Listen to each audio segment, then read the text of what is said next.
All screwed up out there, man, but you don't need me to tell you that. You already know.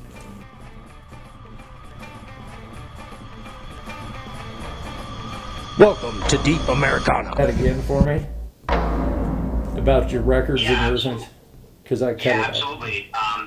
No worries. Yeah, so I just want to say thank you to anybody who's been tuning in and listening to this point, and really appreciate you tuning in.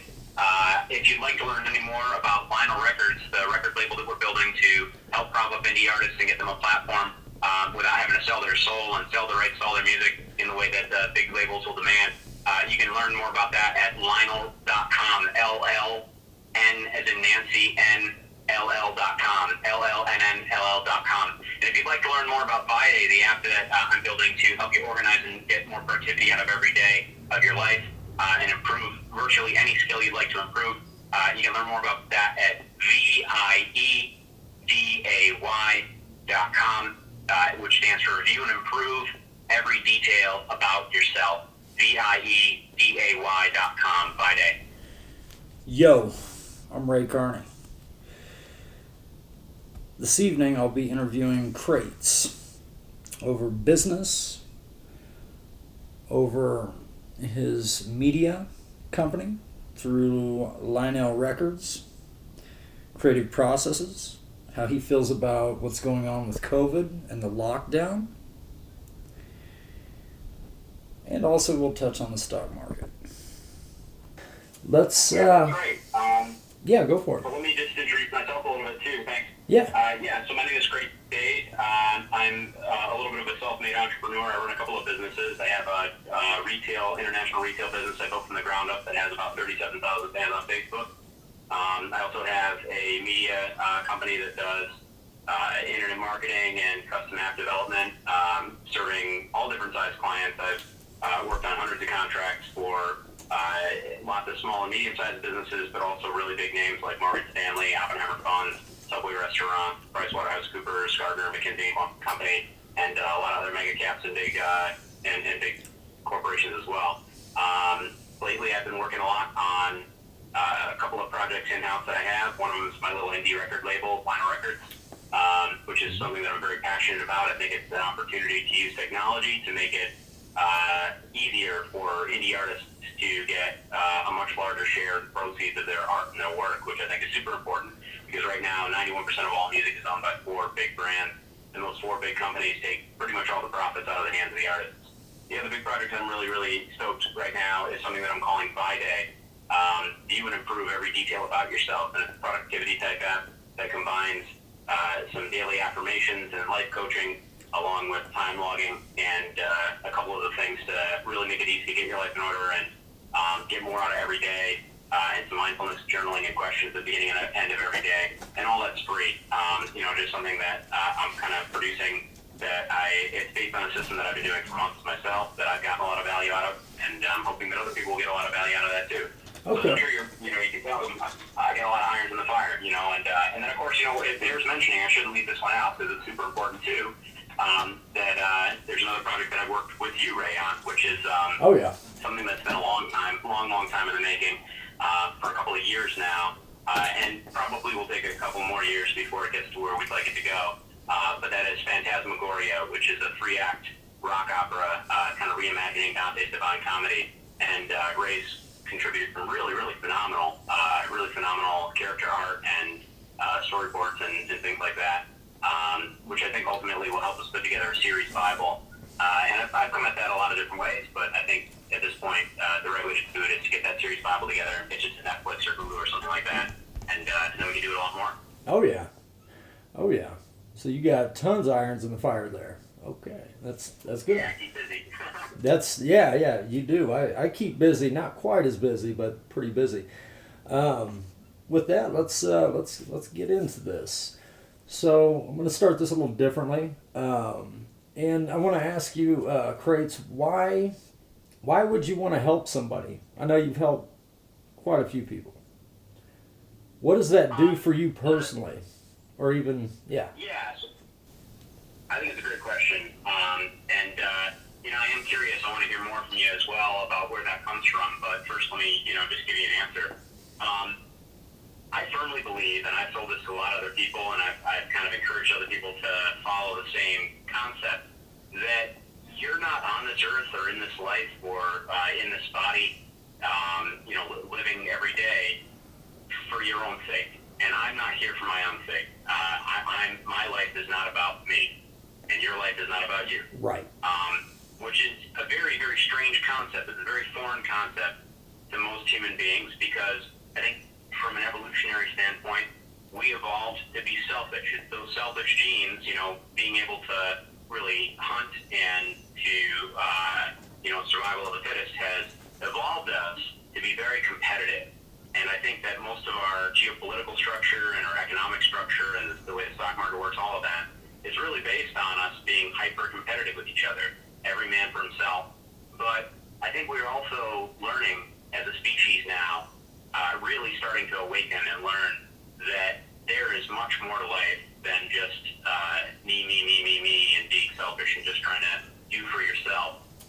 And so that's why I think, it's super, super important and most edifying to the soul and the most valuable thing you could ever do for yourself to do for others. I think the most important thing that you can do on this earth is to try and put as much of your time as possible in service to either to the service of those around you, the people that you can benefit, or if you are doing things in service to yourself, it's to position yourself and to groom yourself and to get the skill set that you need so that you can better help others. So that's not to say that you can't, make money, right. But I think you shouldn't get greedy with it. And I think right. there's a lot of people out there, I agree that if you have $1 billion in the bank and you're not spending it to the service of other people, I think you're doing something wrong with your life. And I think that, similarly, you can work out of the gym and get really strong, or you can read a lot of books and get really smart. Right. All of that needs to be in service to something higher than yourself. So the whole point is to sharpen that tool so that you can really, really do for others the best that you can. Right, I agree with you 100% on that. I'll add one thing to it is that, for instance, when I lived in Kansas and Wichita, I would help this elderly lady with multiple personalities out, bring her groceries, so on and so forth. And not only was I helping her, but that type of thing is infectious. It spreads, and it would make our world 100% better, and to me, you kind of get I feel good after I do that for somebody, right? Absolutely, yeah. There's no better feeling in the world, And right. Sometimes it's just as simple as trying to be positive. A smile is infectious too, and right. anything that you can do just to spread love and joy is going to do a lot more than being bitter or cantankerous or even when things aren't going your way. It is important. Oh yeah. Okay, let's move into this, Crates. How is it in Connecticut right now? Are you guys quarantined? I mean, what's going on there with the virus outbreak and things of that nature? I'm not sure at what time our listeners are dialing in. So just to give you some context, we're in mid-March right now. It's Wednesday, March 18th, and we're right in the middle of the coronavirus pandemic. COVID has started to explode all over the world. Italy is completely on lockdown, shut down right now. China is just getting to the point that it's starting to recover, or at least we hope, that they feel like they've contained things. And to your point, here in Connecticut, things have been getting very wild.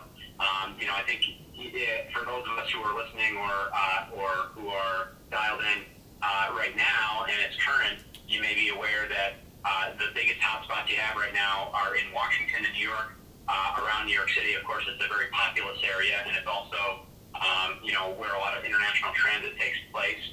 So New Rochelle is in complete martial law, military quarantine and lockdown. Nobody in, nobody out. That's like 20 minutes from my house in Norwalk. Wow. There's a curfew in effect now. So in New York, New Jersey, and Connecticut, all bars and restaurants are shut down completely except for takeout. And there's a curfew. Nobody is meant to be out on the road past 8 p.m. So it's getting a little hairy. It's getting a little crazy. I think, there's also obviously a lot of economic activity. So in the stock markets, we've seen 33% declines in the Dow, and the NASDAQ is doing a little better, but the Standard & Poor's index, the S&P is down 33% as well. people are panicking, and nothing Right. seems to change it. The Fed has the ability to regulate monetary policy. The International Banking Union is trying to regulate the supply of currency. A lot of international commerce is based on the value of the greenback. So, for instance, most or if not all oil is bought and sold using U.S. dollars. And I don't know all the particulars as to why that is. It's just a deal that somehow we negotiated a million years ago.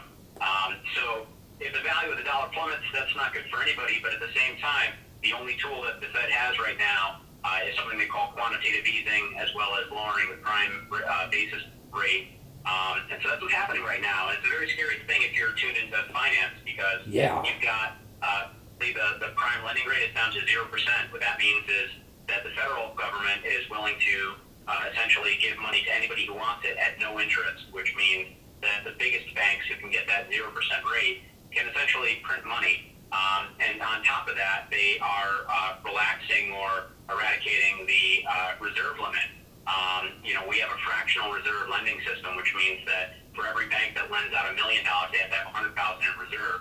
If you get rid of that $100,000 in reserve requirement, then banks can basically print money. And that's the Fed's answer right now. This is the time that we live in. So the Fed said that the right way to get out of this economic downturn is they're going to buy $1 trillion of Treasury bills. And so the Fed is, international. They're going to prop up the U.S. economy and the U.S. greenback by buying $1 trillion of U.S. Treasury securities to try and retain value there at the time that other people might be selling them. And then at the same time, they've also, they've eradicated that fractional reserve, and they've eradicated that the prime rate down to zero, and they've also started buying equities. So they do something called quantitative easing, where they just buy stocks. Everyone else is selling them in a frenzy. So the Fed just buys them up. And I don't know what they do with them, or, it's very confusing to me how there's this shadowy organization that doesn't have elected officials, they're appointed, and they have the ability to just buy up all of our stocks and own significant shares in all of our companies without ever reporting. They're not accountable to anyone. They don't have to report how much of those assets they own, and there's no oversight or insight into their operations.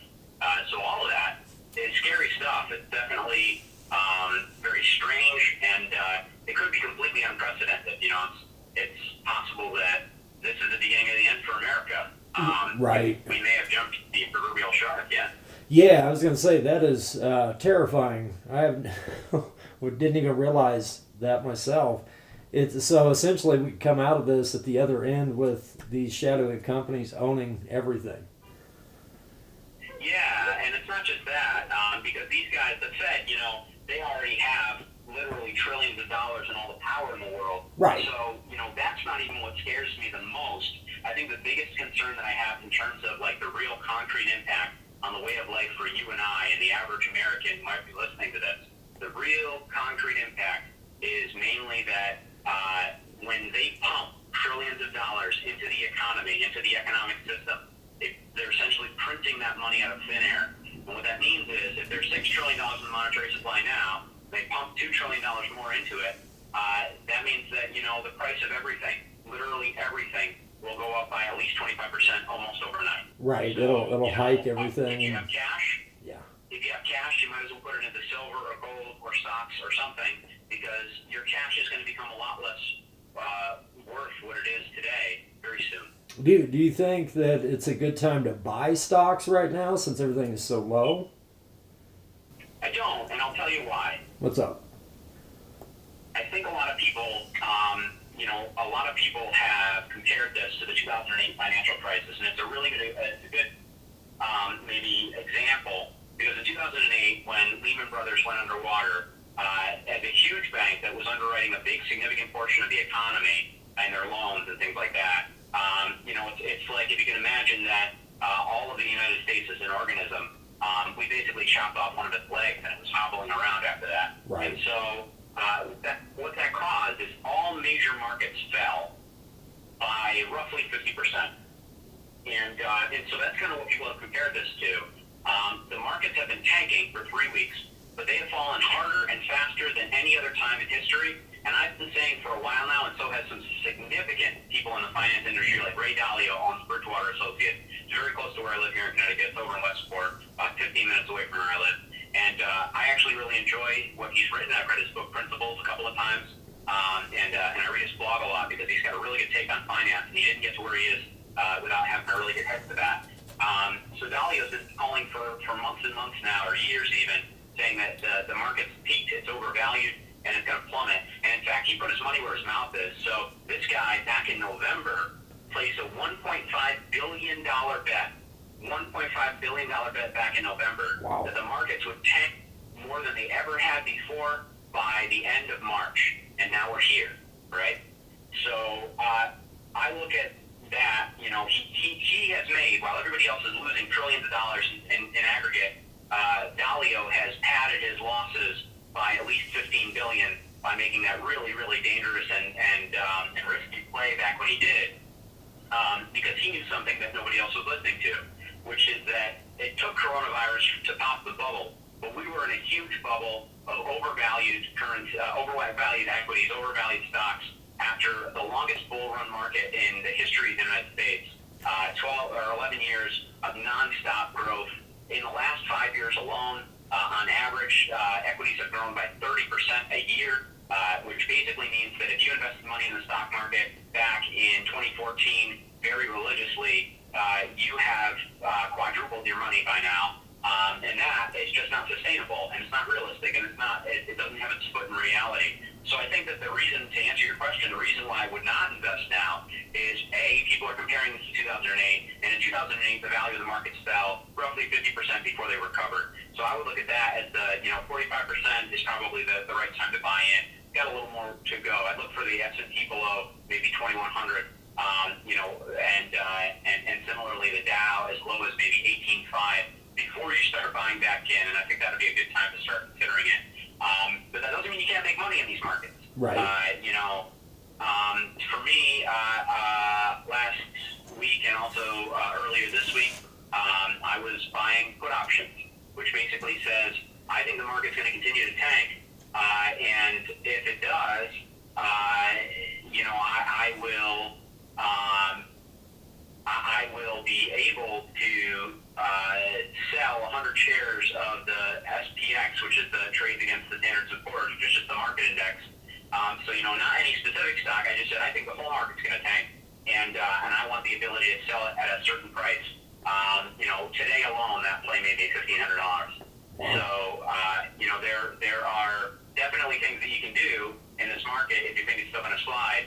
And buying put options is one good thing, or selling call options is a little bit riskier, or shorting the market is a little bit riskier. I like to do things like buying put option because if I'm completely wrong and the market goes in the complete opposite direction, the most I could have lost is $2,100.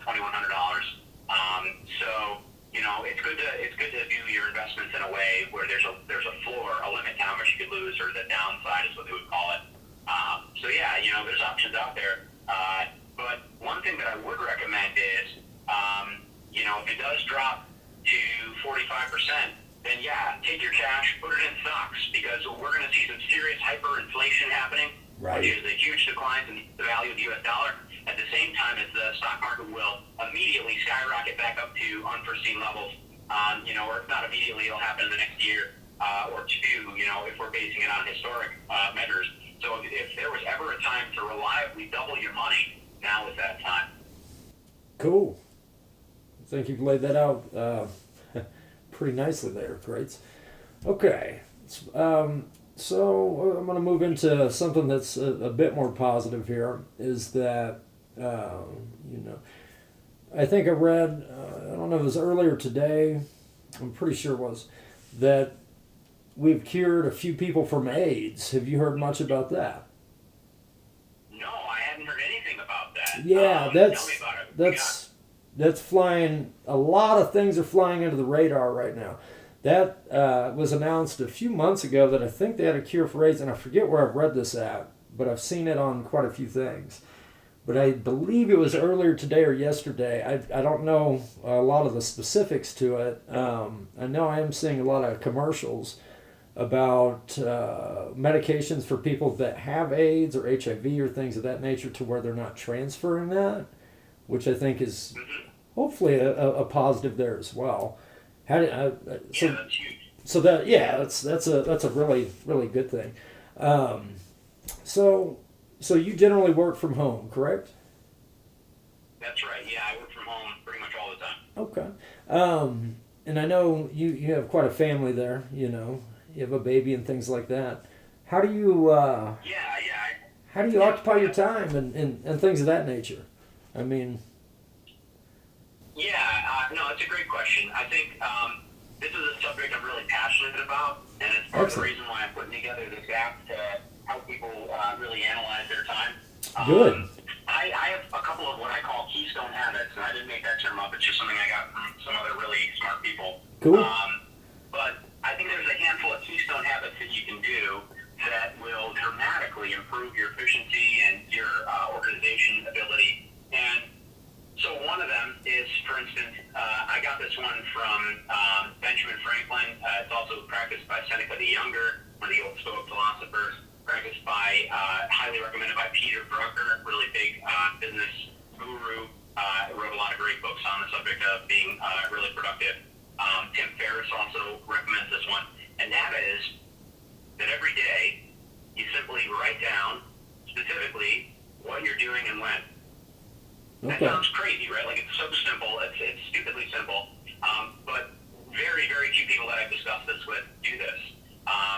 So by the time we're done with this call, I will make a little note somewhere that says what I was doing from, 6 p.m. tonight until whenever we wrap up. Right. And, it's interesting.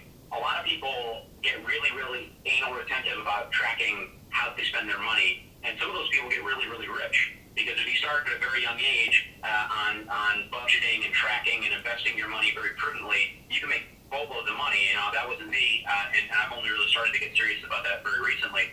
But if you track your money really closely, and you're very, very keen about how you track it and how you invest it, then you get great dividends from it. And you get great returns, and you can, from that you can reinvest that, and it really improves your financial situation.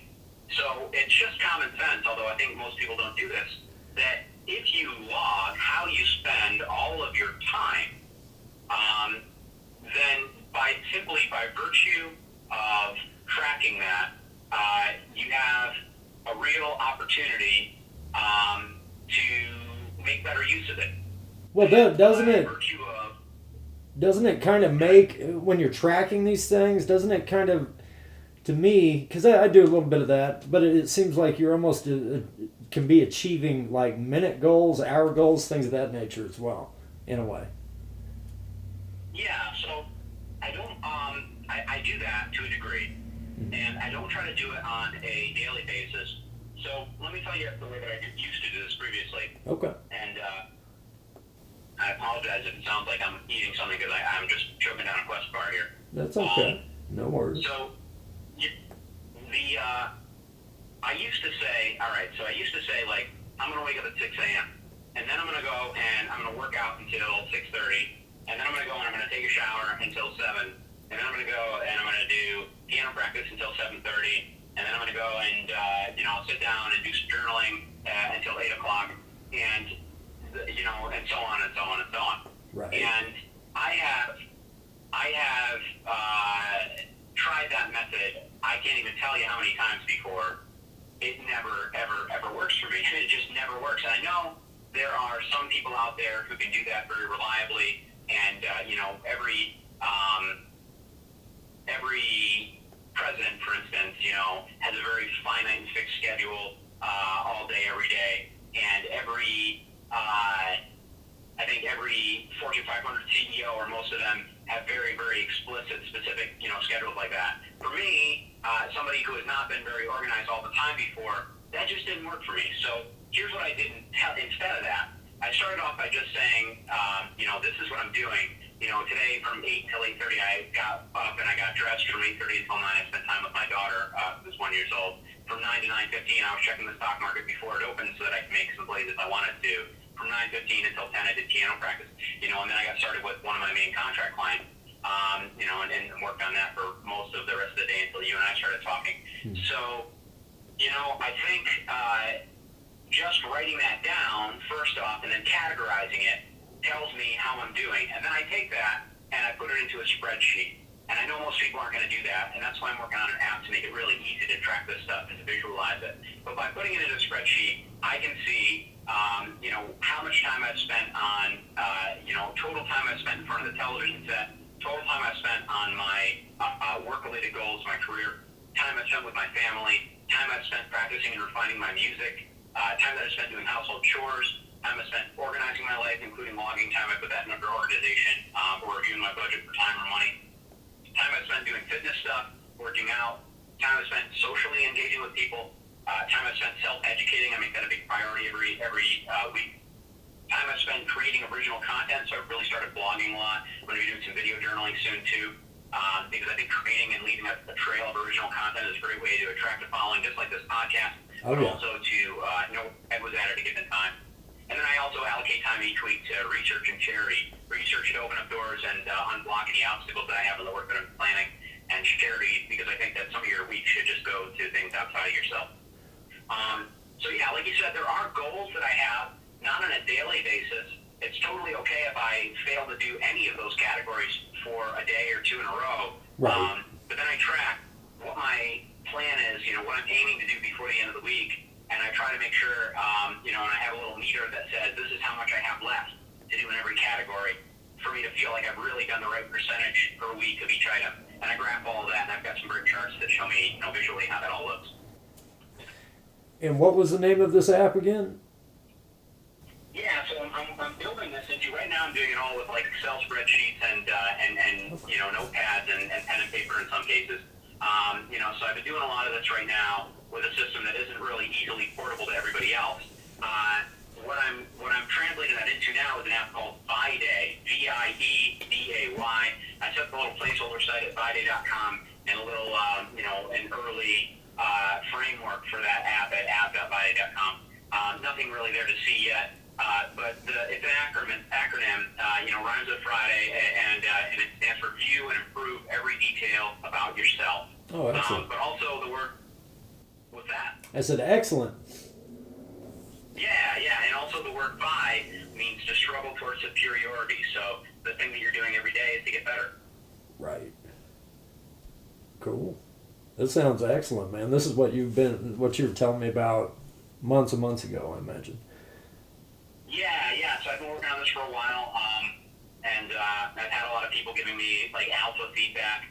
So I've been running ideas by a lot of other people and testing, doing some focus testing with some people close to me, and also building a team to actually work on this because, getting designers and programmers together who want to really get vested in it has been, something else that I've had to work on a little bit.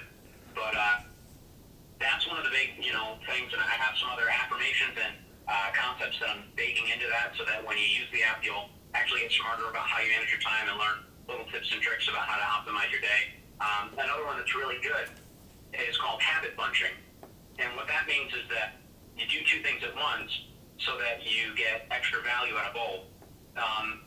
And they have to be really compatible. So the reason why is because human beings are not very good at multitasking. And I don't care what you say, there's tons of research and evidence out there. I'm pretty good at multitasking. I can usually do a couple of things at once pretty fluidly.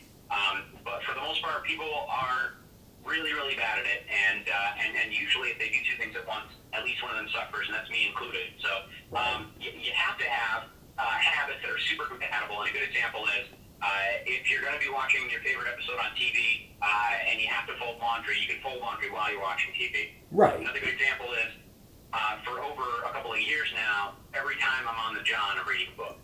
Yeah. So if I'm pooping, I'm reading a book. I get extra value out of that time I'm spending squeezing one out. Yeah. Right.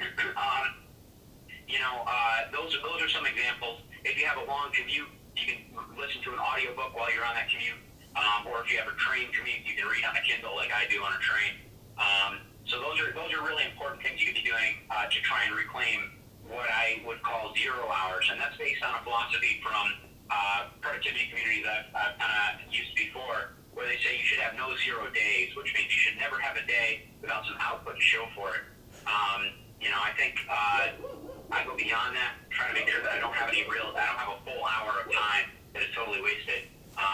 So maybe occasionally I'll watch, a movie, or I'll watch a TV show that's really long. But I try to make sure that I have really, really focused bursts of valuable output. And then I measure that. I measure that too. So I ask myself certain mindfulness questions at the beginning end of every day to make sure that I'm tracking what's important to me most. I ask myself in the morning, what can I get excited about today? What obstacles have to get cleared? Who can I show special appreciation to? What bold action can I take to stretch my comfort zone? Who needs my help the most today? What interesting content am I going to create today to share with the world? What's one thing I've been procrastinating on? What's one thing that if I could finish this one thing, I would feel like super accomplished by the end of the day? And what good can I do for the world and for my family and for myself today? Every morning I'm asking myself those 9 questions. Every evening I'm asking myself, what life coach can I give myself today to acknowledge positive and negative points? I'm asking myself, what am I most grateful for and who can I show appreciation to for it? I'm asking myself, what did I handle really well today and why did it go so well? And also, what was something I could have done better and how could I prepare better to succeed at it? What's something that I learned today and how will it serve me in the future? What did I create of value today? And did I work on my big fraud, which is what I call the procrastination thing? Did I work on my one thing to feel accomplished about today? What's important to focus on tomorrow? And how do I prepare for it? And what's something I'm working to achieve in the next 6 months? And how am I getting closer to it? Every single day, those questions have different answers to them. And journaling them is not really as much about me going back and reading those answers later on. It's really just about codifying and solidifying what's important to me today and tomorrow. And by doing that every single day and journaling that, it helps me feel more grateful, it helps me feel more happy, helps me feel more focused, and really think around the edges of the problems I have to solve the next day or the current day.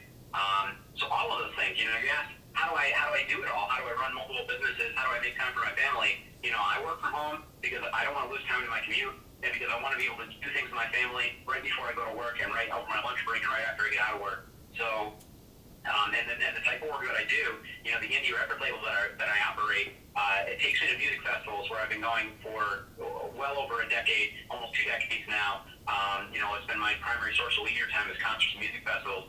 So, me getting into a band and learning to, really get better at my music and producing better music and running this label is a way for me to mix work with play in a way that doesn't feel like work for me. And so a lot of my stuff is like that. I work on the apps and the ideas and the projects that fire me up and don't make me feel depleted. And so that way, by virtue of doing that stuff, it doesn't feel like work. It doesn't really, it's very compatible with my lifestyle, and it allows me to do a lot more without feeling like I've lost energy. Well, that's excellent, man. Very, very good. Do you want to talk? I think we ran through the questions I've got here, and I'll edit me talking probably a lot of it out. Do you want to talk a little bit more about your label? Yeah, sure thing. So, yeah, tell us about it. The label is Llnnll Records, or LLNNLL. Okay. Llnnll Records. I think our mission statement is a little bit disconnected maybe from the music industry, because a lot of music businesses are about building a big platform or about making a lot of money.